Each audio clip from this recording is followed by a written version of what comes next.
All right, y'all, welcome back to the channel, and we are looking forward to talking to Chuck De Laurenti tonight. Chuck owns a ranch in southern Texas, and so me and Chuck have a lot in common, and we both raise cows, and we both are into regenerative agriculture and grass-fed beef. Chuck is grass-fed, grain-finished, and there's a lot of interesting information and stats on that. So I wanted to bring Chuck on tonight so we could kind of talk about big ag and the way that CAFO meat versus grass-fed, what the advantages are, and how grass-fed beef could solve the beef crisis and the skyrocketing beef prices coming in the next year or two.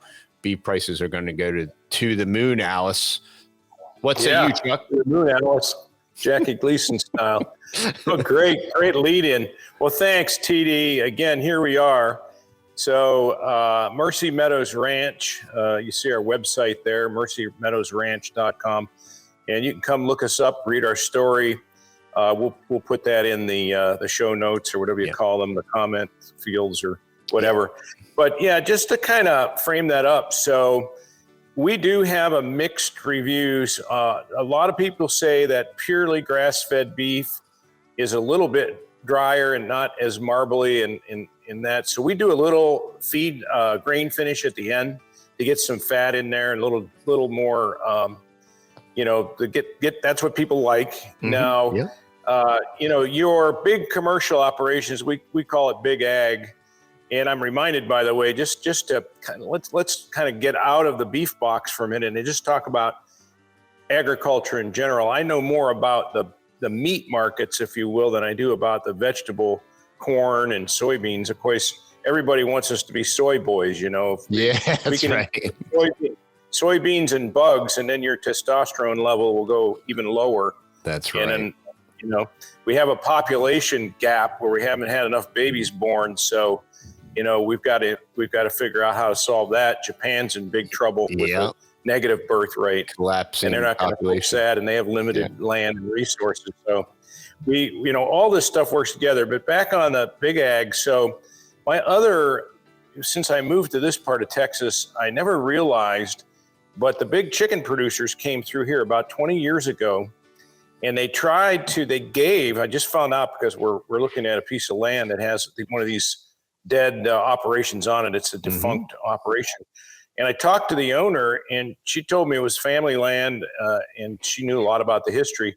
She said, yeah, they came in here and they gave the farmers around here, you see these chicken houses, big chicken producing places all over this part of our county. And they must have came in here, 20 years ago, and they basically built the facilities, poured the concrete, gave them all the materials and mechanism, and gave them the birds. Wow. But almost every one of these farmers, well, all of them are pretty much out of business. There are some people that have resurrected because I think the big chicken producers figured out they couldn't control the quality, maybe the cost, and the people couldn't find the laborers. Yeah. And so they weren't living up to their commitments. So they probably had a contract for so much production, And of course, they pump chickens full of all kinds of growth stuff. I got a chicken processing story. So in 1997, I was in Tennessee. I was in Chattanooga, Tennessee, and I was transplanted there. I was going to college. I was actually going to Tennessee Temple. And my one buddy at Bible college, I won't say his name, but he said, oh, hey, he was bilingual and he was really awesome. We were roommates, and he was like, hey, man, I can get you a job at the Tyson processing facility. And if you've never had a chance to experience, and then to be able to experience it internally, I'm like, I will never eat a commercially processed chicken. It is the scariest, most disgusting smelling, terrible, terrifying just the way that they keep all the birds in the dark, and the smell is so terrible. And then they would teach you, like what you do is you go along the ground and you want to grab a bird between each finger, and most of the labor there was illegal. So they would always bust the facilities and cart everybody off. But you would grab 10 to 12 birds at a time, throw them on the conveyor belt, and then the rest was kind of automated. And it was quite the experience. Yeah, and that's probably what happened here is unless you got illegals, you couldn't keep up. Yeah. And then they priced them out of business. I haven't done the research on the price data. You could probably easily find that out, and you could find out 20 years ago what happened to the price per pound at the wholesale level. And they probably just drove the price into the ground and took all of the operation back. And then Tyson's got a plant not too far from here. Yeah. And if the wind blows just right, I get a little bit of that. Yeah. It's wicked, and it's miles away, but it can really get you. Yeah. But I know we want to talk about other parts of big ag, including, of course, the beef industry. Well, that's equally as crazy. If you ever have gone to West Texas, or you go out to New Mexico, you'll see some really big feedlots. And notwithstanding, as we were getting ready to come on, you mentioned that big dairy explosion here in Texas. I've been to some pretty big dairy farms, but I'd never heard of a dairy farm having 18,000 milking cows. I can't even imagine that. And I had no idea. Yeah, and their claim that their capacity was 20,000. I mean, the supposedly, the storyline doesn't make any sense. If it was sabotaged, I would think that if it was unknowingly sabotaged, that more ranch hands would have been hurt by having 18,000 cows inside. And then secondarily, the methane excuse. It's a barn, and I don't know if anybody's ever been in a barn before. They're not exactly airtight. They wouldn't harbor enough methane in a compressed state to even generate an explosion off a spark. And it's just it wouldn't seem. Most dairy barns today are open. Wide open. Yeah. So there's just lots of nefarious unanswered questions, and I keep looking it up to see if there's any more answer. It's just a complete open-ended thing, but it really speaks to big ag and the way that we've industrialized. And this all goes back to Malthus and and Ford and the industrial age, and just deconstructing and compartmentalizing that, our food is just like this mathematical equation. So if we put an X here and go times 10, then it's just 10 times more productive, but it takes out all of God's design, God's creation, the natural order and the natural working of things. And if we spray chemicals and shoot antibiotics, poof, and we'll get, all this exponential production. And we see how that continues to hurt us. And then how just regular farmers, we know several cattle ranchers. We have good friends locally that run several head, 800 head or so. And then we have real good friends down in Knack, and they run several hundred head. And what you hear from conventional ranchers is, they're all, they get all their shots. They got to do all their shots for all the different vacs and everything and all the different sprays. And then they grow them out on almost predominantly, they fatten them on grain, and then they take them to the sale barn, and they might get $1 a pound if everything's going great. And every single rancher that we talk to says, there's no money in it. We don't make any money. We just barely break even every year. And this is what I wanted to talk to you about, Chuck, with when you're selling direct and you're offering a holistic product that has greater value to the market, you can have a much smaller operation managed in a holistic fashion and have higher profit margins. And if we could just convince these conventional guys that, hey, look, you can shrink your herd by a tenth if you wanted to. You could run a tenth of a herd and make the same amount of money and offer a better, higher quality product and actually have more time and have more money. Yeah, so we're running about 30 to 40 head. Okay. And we're pretty low volume. We want to get higher. Sure. But we also want to do it right. And we have a very controlled environment. We handle the cows ourselves. I have some part-time help coming and going here, but so that's part of it. And we know what we feed them. And you go to some of these the bigger cattle operations, especially the feedlots. They're giving them, there's natural hormones in the cow anyway, but they're giving them growth hormones. They're giving any kind of synthetic. They put an implant in them, and then they grain them up at the very end, and they're finding that that's causing liver tumors and liver stuff going on with the liver in the cow. So they have to get the hormone. They use I think it's Tylosin is the big antibiotic that they use then because they're getting all that stuff with the liver on the grain. And then that goes into the meat, and then it goes into the environment in the ground. And then that comes down to humans. In humans, we use a very similar antibiotic called erythromycin, and erythromycin is similar to Tylosin. And what happens is it loses its potency, its strength, so that potency.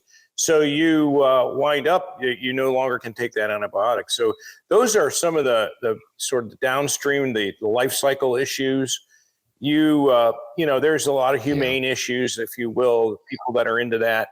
If they ever went out, if some of these reporters ever went out to a big ag operation, they would freak out. Like you say, for the chicken slaughtering. And then I have some family history. My grandfather was a butcher, but he did work at a very small kind of custom shop. And I've seen cows, slaughtered from beginning to end and completely ready for consumption and packed, and meat packing plant. Small though. So it's the Wild West out there. But back to your point on pricing. So we're pricing pretty much near what you can get a lot of stuff in Texas here at HEB, depending on the cuts. So, I look at cuts at, $12.99, and that's kind of where we're at, our price point. So, and that does create a margin that enables you to replenish your stock and enables you to pay your feed bill. We had a drought here last year. My hay bill just for this little operation was pretty large on a scaled basis. So you have to recover those costs, and you do if you're going to stay in business. So back to your point, if people got the picture, I don't think ultimately the price would necessarily go up to the consumer. But what's about to happen, I was doing some reading in prep for this, is that the government's cracking down on these antibiotics. Well, as the antibiotics are cut back, there's going to be more cost for these big, huge operations. So the price is going to go up. And then there's some supply issues going on.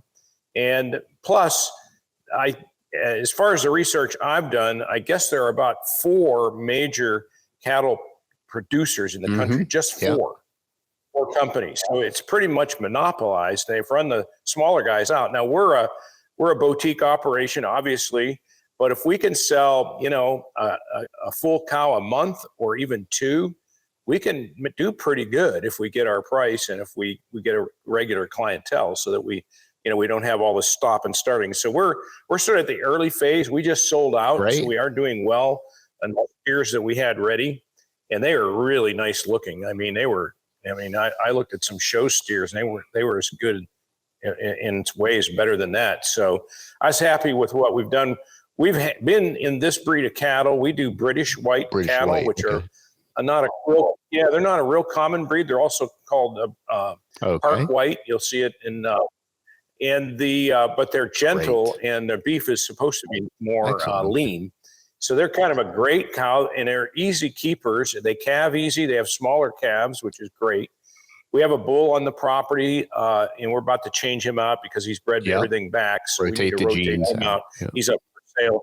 Yeah, he's up for sale right now. We'll probably move him. We're part of the British White Cattle Association. That's based up in, I think, in Minnesota.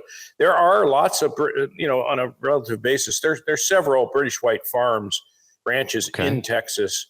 Really nice one used to be Fort Worth, but I think he's out of business now. His wife passed away, and he was a professor at TCU. That's where this bull I have right now, I bought him off of that ranch, and I love that guy. I had some beautiful stock up there. But anyway, but they're different than the Angus in terms of Angus can get pretty wild. Brangus are even worse.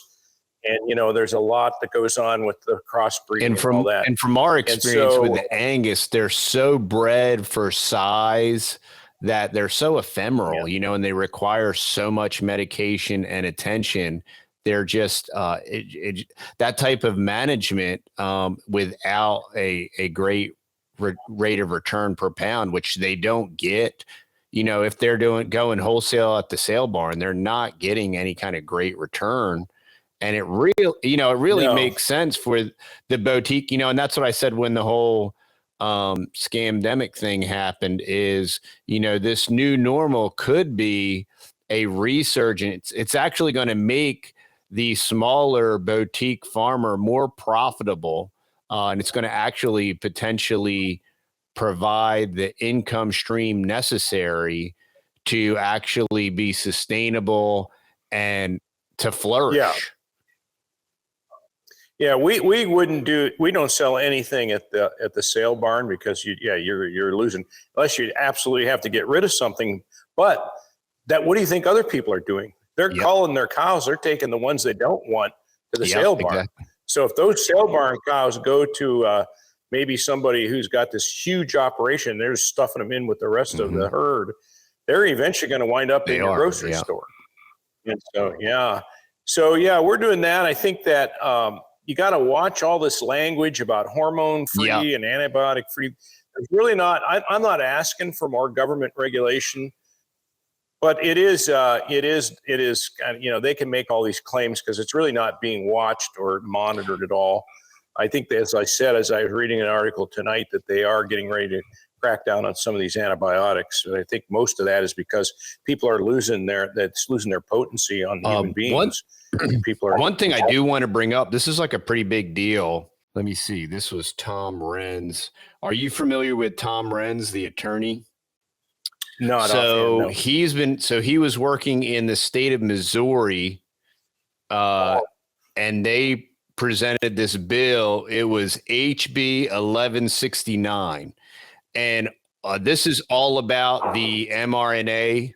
Oh yeah. We were just reading about that. So they presented this bill, and they made it so incredibly passable because they said, "Hey, we don't want to ban this stuff. We don't want to do anything like that. All we want to make it mandatory that you just have to put it on the label." So they couched it and put it in such a way.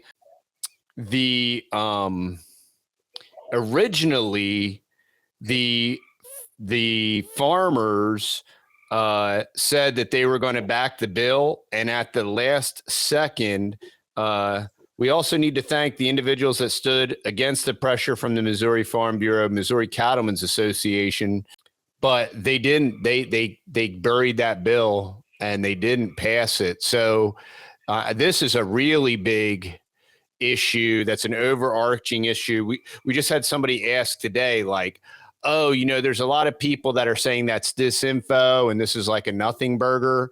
And I'm like, well, if it was a nothing burger, why would they go out of their way and spend millions of dollars to block it if it's just strictly a bill that says, hey, if you're going to do this genetic manipulation, you just got to state it on the label and let the buyer make an educated decision and have some informed consent. And if they want this stuff, they can buy it. And if they don't want this stuff, they can choose not to buy it. And that bill got crushed today. Well, yeah. Well, maybe, again, that maybe be a great driver for people to wake up and begin to order more through a smaller processor or smaller ranches. We have a local, really gorgeous, brand new producer or butcher here in like 5 miles from our house. So we don't even have to, our cows don't get into heat stress. We don't haul them, 2 hours away. And the butcher industry was really messed up during COVID. It got to where you couldn't even get a cow in. I'm getting light in the background here. Couldn't get a cow in for like months. And so you had to reserve your spot. It's getting better now. And then we got there's a guy here that raises some really high-end Angus, and he opened his own custom shop. So we're using them now. They're USDA approved, and it's a brand new operation.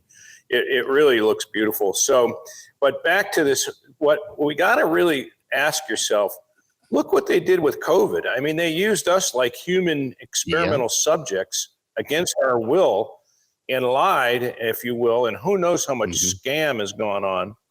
Don't you think with 4 producers are probably tied at the hip to the government, and they're highly suspect to pressure, wouldn't get involved in some sort of behind the scenes? I don't know. I mean, at a minimal price fixing at a minimum, but once all this genetic manipulation goes on, they're all going to be in cahoots on that. There's no doubt about it, especially if it makes them gives them a higher profit margin. I mean, that's just right. I mean, you just go back to the whole GMO thing. I mean, we studied that up some years ago with the plants, and we got seeds, and we ordered seeds that we could whatever they call them, heritage seeds and all that, because you don't want to get all the GMO stuff going on.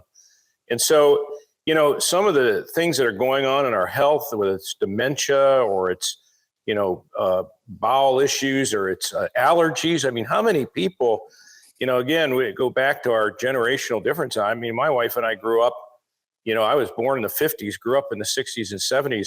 I don't remember anybody having all these medical things that our young people are coming down with. And gluten, all this gluten stuff, I don't know, maybe it, it's real. I mean, what do they call that?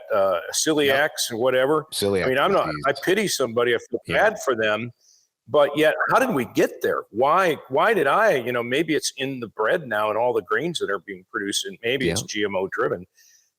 There's a lot of people investigating all this stuff, let alone this mRNA stuff and all what they're doing. So I think, a mix up in the beef industry, some pressure from the government, some price elevation, and some awareness, we could see that we're going to be pretty much sold out moving forward. So we're getting ready for that. We have a whole herd of young bull calves coming up that are steers. They've all been steered, and we're ways away from having the kind of inventory we would like to. But we can also, put a pre-order thing out there, and we're doing a little giveaway promotion that you can add to the notes tonight. If they want to sign on and click on that link, it'll take us right to the giveaway. Oh, that's great. So they can get acquainted with us. And then we tried to do a little ground beef promotion earlier in the year, and that went pretty good. We got great reviews, and we're building up our website and getting enough reviews on there so people can get an idea that we're not just flash in a pan. We're not some kind of weird thing that's trying to take somebody's money. And we know that. But that's all part of it. Yeah, and we know that's all part of the move, right? Yeah, and it's just like there is no get rich quick. You get rich slowly. It's a lot like building your herd. It's not something that you want to do quickly. You want to scale gradually, holistically, and continue to grow and grow. And it's also about opportunity and preparation meeting, right? And your herd size is like almost at an optimal size to scale.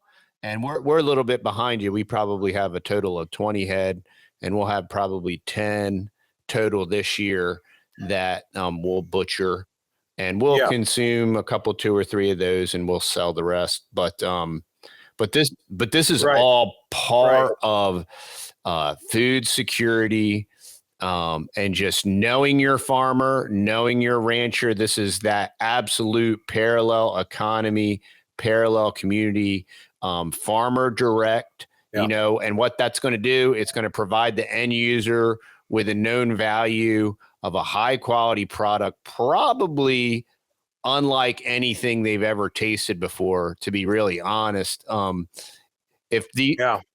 some of the comments we got just on the ground beef. So we're excited about that's that. great. That's exciting. And so back to your point about optimal size. So we would be way over 50 or 60 if I didn't, I have sold whole cows. I sold some heifer calves earlier this year, and we ship beef all over the country. So we do a freezer pack. We do a dried ice, and we have a custom shipper, and they're used to handling food products and specifically freezer beef. Great. And so we'll ship all over. We would like to see more regional. If we could stay within Texas and the surrounding states, that would be nice. But we include the shipping in our pricing. So great. even if it's going out to eastward, we can sell Pennsylvania or California, wherever they want. And so, but we will grow. I mean, we're capitalized well. I can fund the operation. If we see that demand as steady and increasing, we'll task up for it. Now, I may have to get some Angus steers in here or something else that's local. There are, like I say, some other British white. We don't claim to sell exclusively British white, but that's pretty much what we're doing right now. But I may run out of stock on that. But we started ironically, between Chattanooga and Nashville. So we bought our first British white from a family that was in the pharmacy business up there, all over McMillan or something like that, Texas or Tennessee. And I bought 3, and then I bought 3 more, and then my daughter bought 1 or 2. So we came back to Texas in 2016 with 14 head. Okay. And then we got I would have way more. We calve, I have a lot of mom cows out there, so we can drop calves like crazy. That is great. And that bull that we're getting ready, he was super productive. He's not that old, but he's just bred everybody back. Have you heard of the of the beef initiative? So that started here in Texas by a retired tech guy called Texas Slim. And the beef initiative, as you continue to scale, you can sign up for the beef initiative to be a supplier, but they are grass-fed, holistically raised. And I think that's beefinitiative.com. I've emailed Slim several times. I wanted to get him on the program, but it is just a network of organic, holistic growers, and you can buy direct through the beef initiative. Yeah. And I really like, and then what they're doing in the beef initiative is they're working also with crypto concepts so that it can be completely parallel if something happens with our fiat, Okay. Yeah. I'm going to look them up. We would do total grass fed. That's kind of the way we started, but then we got some feedback and we change. But if that meant we had 2 different, lines, we would just cordon them off. I'm actually looking at some other land where I can graze, where we could separate them out. So, but yeah, that's great. Well, I didn't know that you had, would you say 20? Yeah, we have a total of 20. We have mostly Longhorn, and then we had a couple Angus. We had a couple grass-fed Angus that we were able to pick up last year when people were dumping their cows because they couldn't feed them. So, and then, and then now we have 4 Holstein steers. Our neighbor is a professional roper, so he buys them and feeds them and then he rotates them out. So we get them at a great price. We know what they're being fed, and then we grow them out on our grass. So this is a new avenue for us as far as on the hoof, and they're about halfway grown out. So it's a really great deal. And it's these 4 are Holsteins, so it'll be some really good meat. So this is like a new adventure for us, like raising these Holsteins. Yeah. Oh, that's interesting. Yeah. So when we were in Middle Tennessee, we did a raw milk dairy, and that's when my other boys were at home, and we were only running about 5 milkers at a time. But what we did is in Tennessee, a lady really went after get the rights to do whole milk off the farm. So what they created is a system up there where you can buy a share in the cow. So we sold cow shares. We were sold out, and I was working an office job about 25, 30 miles from where we lived. And it was right next to Whole Foods. So all those moms with organic and everything, they would come to Whole Foods, and I would be out there in my car with stuff full of milk and coolers. And I was the delivery That's guy. great. So I actually worked as a milkman. But back to that, so we have one dairy cow here. We mostly use it for ourselves, and then some people from church want some milk, and we do that. But there's a guy here in San Antonio that fought for raw milk off the farm in Texas. And he had Jersey cows. I've got one Jersey now, and she had a calf. Cool. She was crossbred with a brown Swiss. I've got this beautiful brown Swiss female out there that's just she's going to be something, and they get really tall. But I had a Holstein. When we lived in Michigan, and the kids were at home, and I had older daughters at home, they would milk. We had milked in the winter. So we've had Jerseys for a long time. But one year, I bought a Holstein off of the Amish farm. And I'll tell you what, we had so much milk, we didn't know what to do with it. Because Jerseys, they have a higher cream content, and they don't produce as much milk in total. Well, you get a good producing Holstein cow, you get like 12 gallons a day off of it. It's just, you've got more milk. Oh, yeah. That's incredible. What to do. So we used to slop the hogs with it. I raised hogs. We used to, I was telling you in that other video, I used to do the hogs and sell them for hog roasts, and then we kept some for ourselves. The bacon is incredible when you raise your own hogs. But so back to the dairy industry and this big explosion. So I do know a little bit about dairy farms. I've never been on anything approaching 18,000 cows, but even with maybe 600 to 900 cows, I've seen a 900 cow operation. And I mean, it's amazing what it takes to run one of those. It's just a lot of labor. You got to move the cows around. You got to have silage. And it is. And there's not, milk prices are up relatively, but given what the cost of everything else, if you do the math, milk prices have risen nowhere near what probably they should be. No, I would agree with that's another industry that people are going to get surprised when it gets to the point of failure. They'll have to raise their prices. The government's been involved. Anytime the government gets involved, it's not a real economy. It's just like healthcare. I mean, we ought to do a segment on healthcare. I have a lot of experience in healthcare industry. That would be great. And I think you mentioned it the other day, when you can't figure out what you're paying for a service. And you get a bill for $20,000, and then you go in and you can negotiate it down to $2,000. There's something wrong with that. Yeah, that's right. That makes no sense, And we're part of Samaritan Ministry, so we try to pay cash and negotiate the best price so that the ministry doesn't get a big burden. And so we're into that too. So we're really looking for people who are non-conventional thinkers. We talked about that the other week. We talked about private family banking, and that's a very countercultural idea. And I think this beef production thing and what you're doing, what I'm doing, I don't know if you're selling locally there. If you want to get into shipping, we'll help you get going on that. But the idea of knowing who your rancher is and knowing what you're getting, and that community and a parallel economy, it's super great idea. Yeah, and I mean, it's interesting how much we have in common, but just like with family banking and unconventional concepts, and then local farming, and who would ever think that buying local would be unconventional? But in this age, in this industrial era, it used to be normal. It really is. It's like, whoa, you mean you can like go to the farm and see the cows, and all this stuff. It's just very surreal to think about it. But so you're saying that folks can go to Mercy Meadow Ranch right now, they can sign up for your newsletter, and they would be entered into a drawing for maybe some free beef?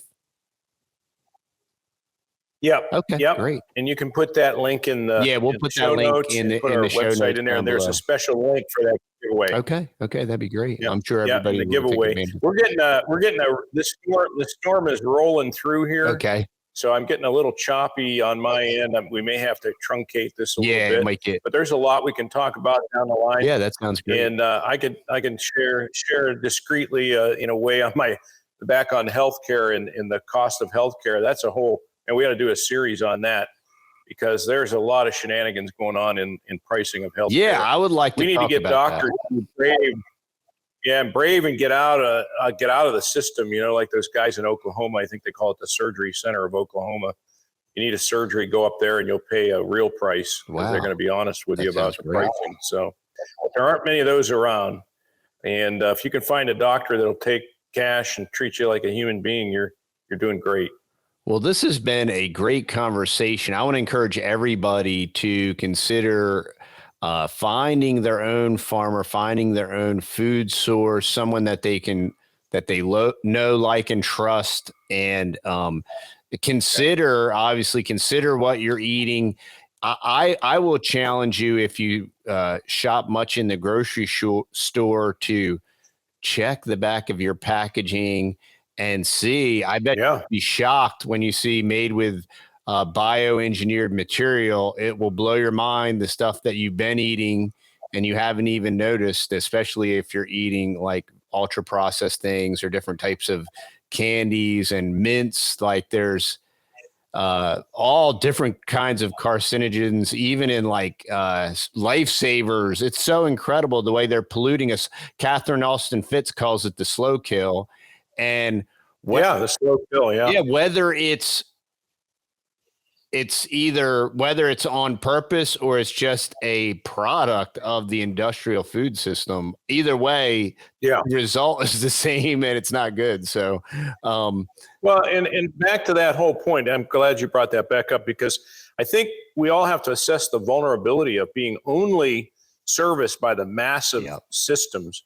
And if something either goes wrong, and again, COVID stressed a lot of things, and there was shortages momentarily anyway, and then there were self-created shortages on toilet paper and hand sanitizer. But, you know, people do weird things. But I think that that is something to really be, whether I'm a small producer or not, the reality is if you're only connected, I mean, I could tell you stories. Maybe you've been through this too. We've ministered to all kinds of people. We love the farm because it gets people back to the land, right? Yeah. I've got probably 35 people coming over here Saturday for a workshop I'm going to do on the private banking. But we're going to give them a farm tour. We're going to feed them some beef, right off the grill, and it's going to be great.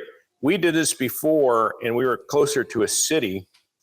And we had some city folks out, and these kids didn't understand that eggs came out of the back end of a chicken.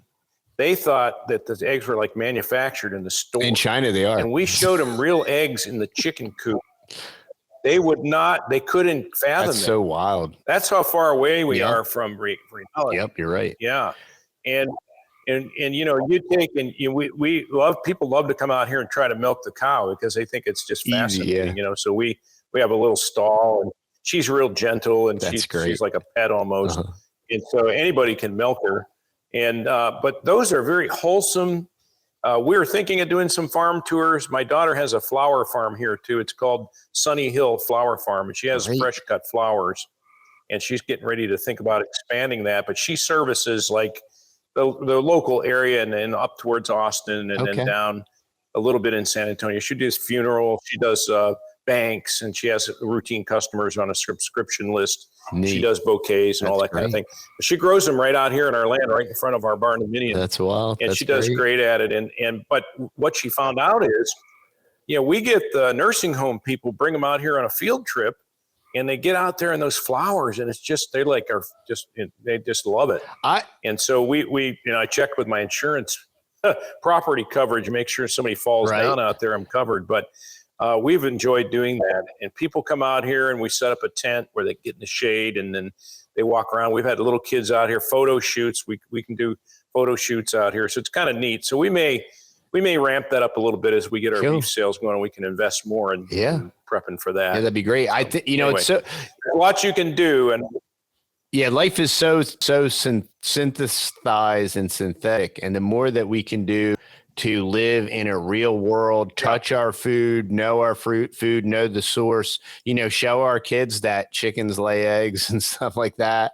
And I mean, our little guy, his life from when he wakes up like he is collecting eggs all day, and we're in full laying mode right now. So we'll get, 40 a day, and literally every hour he's bringing in like a half a dozen. Oh yeah. And, it's like he just wants to do it. Awesome. That's what he looks forward to doing. And it's and he's figured out a way, even with regular jeans on, how to stuff eggs in his front and back pockets and somehow get them inside without breaking them. So there's all that stuff too. I'm like, how in the world did you do that? But that's awesome. And they're so good. I mean, just take a store-bought egg and crack the yolk and take a look at the yellow and the non-yellow in there, and look at the rich color in a farm fresh egg. It's not even this close. is farm fresh yolk right here. It is like bright orange. It looks like, that's it's right not there. like this grayish yellow, that color nasty. And that's just real food. And that's the difference between a processed, mechanized, commercialized, stack them high and deep, and feed them the bare minimum to keep them alive, versus just a holistic type diet, holistic environment, eating normal stuff that we would probably all eat if we had the opportunity. And well, this has been a great. I always love having you on, Chuck. It's always great. Lots of great information. And I wanted to interject too. We need to encourage people to get into honeybees. Yes. The honeybee. We can do a whole series on that. Our hives have died off, and we're kind of restarting. But we harvested like 25 gallons of honey, before we moved out to this ranch, and we're still having that honey. And I've sold some of that at work just for people I know, and they just rave over it. And locally produced honey is we had a one of our very best friends. They're up in Indiana, and he was having job issues over the vaccine. And he said, I'm done. And I'm going to be a commercial bee farmer. And so his bee mentor was retiring. So he bought originally 200 hives. And so he calls me and he's like, hey, I need to winter my bees. And I was like, hey man, I got plenty of dirt. I'm like, it's nice and warm down here. So he brought down, I think he brought down 80 or 90 hives, and we sprinkled them between the 3 properties. And he said, look, for helping me out, he left us with 2 hives. And I mean, they have just been cranking. We've, that's great. And that was the impetus of what started our honey sales. But it's so strange. It's very similar to with the fruit tree deal. But when you start working with bees, you're just like, you can tell by observation, like this was designed for this to happen. Like man is supposed to interact with bees, and bees are supposed to interact with the rest of creation to create abundance.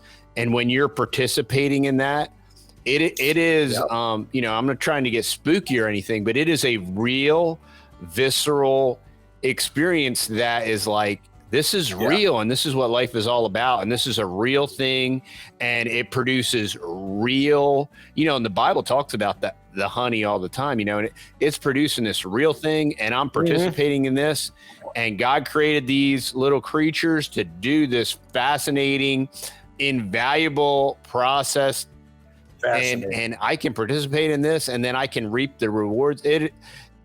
I cannot recommend enough for whoever is considering getting honeybees to absolutely do it. It will. Join the local bee club. The bee people are so helpful. People that are into it, they'll help you. And we're going to get back into it. We're looking forward to. I'll let you go, all right, man. Chuck. Thanks for being on again, man. We'll catch up soon. Yeah. You bet. I'll look for the video to go up, and more to come. We'll see you all on the next video. Thanks for watching. Godspeed.